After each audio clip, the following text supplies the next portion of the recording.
Scratch സോഫ്റ്റ്വെയറിൽ സ്പ്രൈറ്റിനെ ഉപയോഗിച്ച് pattern നിർമ്മിക്കുന്നതിന് വേണ്ടി ആദ്യം ഷോ ആപ്ലിക്കേഷൻസ് ക്ലിക്ക് ചെയ്യുക. തുറന്നു വരുന്ന ജാലകത്തിൽ സ്ക്രാച്ച് എന്ന് ടൈപ്പ് ചെയ്ത് എൻ്റർ കീ പ്രസ് ചെയ്യുക.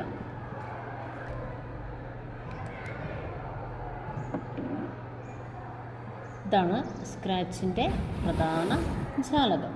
നിലവിലുള്ള സ്പ്രൈറ്റ് ഡിലീറ്റ് ചെയ്യുന്നതിന് വേണ്ടി ഇവിടെ ക്ലോസ് ബട്ടൺ പ്രസ് ചെയ്യുക. ബാക്ക്ഗ്രൗണ്ട് ഉൾപ്പെടുത്താൻ choose A back drop click ചെയ്യുക. ഇവിടുന്ന് ആവശ്യമായ ബാക്ക്ഗ്രൗണ്ട് സെലക്ട് ചെയ്യുക. പിന്നീട് സ്പ്രൈറ്റിനെ ഉൾപ്പെടുത്തുന്നതിന് വേണ്ടി ചൂസ് എ സ്പ്രൈറ്റ് ക്ലിക്ക് ചെയ്യുക.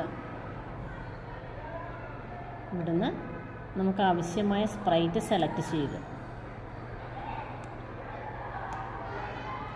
നെക്സ്റ്റ് നമ്മൾ കോഡാണ് ഉൾപ്പെടുത്തേണ്ടത്. കോഡ് ഉൾപ്പെടുത്തുന്നതിന് വേണ്ടി ഇവിടെ ലെഫ്റ്റ് സൈഡിലായിട്ട് കോഡ് കാണാൻ സാധിക്കും.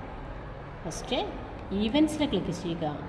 ഇവിടെ ഈവൻസിൽ നിന്ന് വെൻ ഫ്ലാഗ് ക്ലിക്ക്ഡ് എന്നതിനെ ഡ്രാഗ് ചെയ്ത് ഇവിടത്തേക്ക് മാറ്റുക.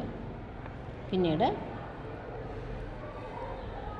ഇവിടെ ആഡ് എക്സ്റ്റൻഷൻ ക്ലിക്ക് ചെയ്ത് പെൻ എന്നതിൽ ക്ലിക്ക് ചെയ്യുക. അപ്പോൾ അതിൽ കോഡുകൾ കാണാൻ സാധിക്കും. ഇവിടെ എറേസ് ഓൾ എന്നതിൽ ക്ലിക്ക് ചെയ്യുക. അതിനുശേഷം പെൻ ടൗണിനെ ഡ്രാഗ് ചെയ്ത് ഇവിടത്തേക്ക് മാറ്റുക. നെക്സ്റ്റ് ഫോർ എവറാണ് യൂസ് ചെയ്യേണ്ടത്. ഫോർ എവർ കൺട്രോളിലാണെന്ന് മനസ്സിലാക്കുക. For ever. Next move 10 steps, അതായത് മോഷനിൽ ക്ലിക്ക് ചെയ്യുക.